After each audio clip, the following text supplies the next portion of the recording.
Eh bien, bonjour à tous, bienvenue dans cet atelier organisé par BPI France Université. Je vois que vous êtes très nombreux, j'espère que vous allez trouver un petit coin pour vous installer ou en tout cas au moins arriver à nous écouter. Animer cet atelier, nous avons la grande chance d'avoir deux intervenantes expertes.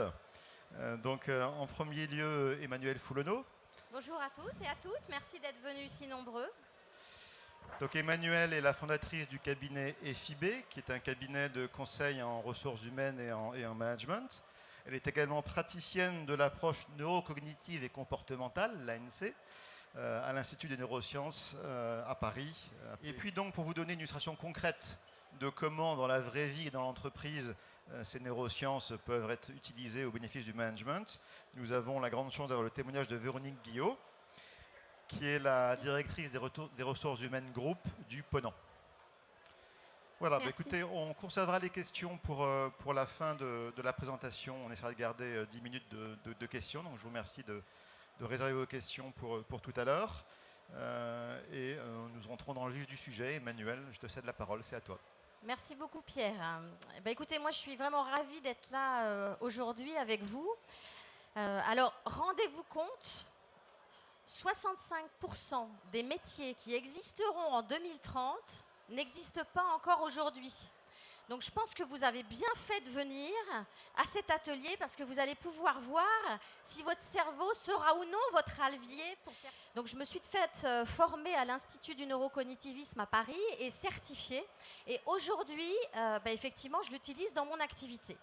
Alors qu'est-ce que c'est que les neurosciences? En fait, ça marche. Les neurosciences, c'est l'étude de la structure et du fonctionnement du cerveau.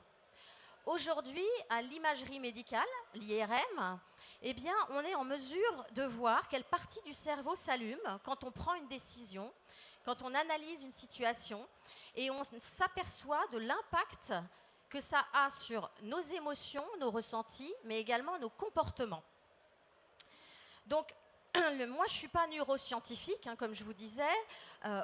Comment je l'utilise en entreprise? C'est surtout pour expliquer comment et pourquoi, de façon très concrète, on peut aborder des sujets qui ne sont pas des sujets nouveaux, mais qui sont des sujets cruciaux dans le monde aujourd'hui de transformation, comme développer les compétences de mon organisation, merci, développer l'intelligence collective, améliorer la qualité de vie au travail ou encore accompagner le changement.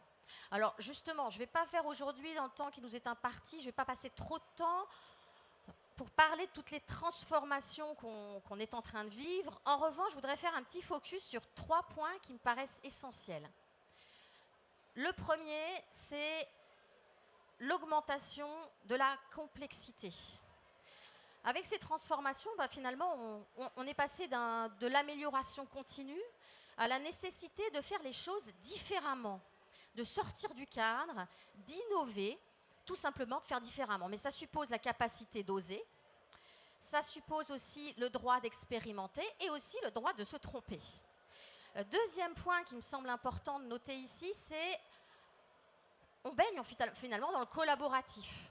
Donc le collaboratif, on travaille en réseau, on travaille en projet, mais ça nécessite de quand même bien se connaître soi-même et aussi de bien connaître les autres, de savoir travailler en équipe. Et le troisième point, c'est effectivement l'hypervitesse. Alors je vous donnerai quelques chiffres.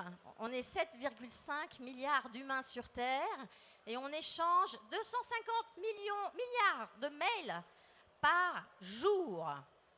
Quelques autres chiffres. Aujourd'hui, la base de la connaissance dans le monde est multipliée par 2 tous les 7 ans. En 2050, elle sera multipliée par 2 tous les 3 mois. Donc finalement, effectivement, l'enjeu, c'est l'intelligence artificielle, c'est le développement de la digitalisation, mais c'est avant tout la nécessité de développer notre capital intellectuel dans nos entreprises, d'avoir des hommes et des femmes qui puissent être à même de digérer cette hypervitesse, mais aussi de prendre du recul et de savoir gérer toutes ces connaissances. Alors, quand on parle de tout ça, évidemment, on se pose une question numéro 1 en tant que dirigeant, je pense, c'est, dans le monde d'aujourd'hui et de demain, quelle est la valeur ajoutée d'un manager? Quelles sont les attentes que je dois avoir par rapport à lui ou elle? Et évidemment, quelles compétences doit-il développer pour pouvoir remplir son rôle?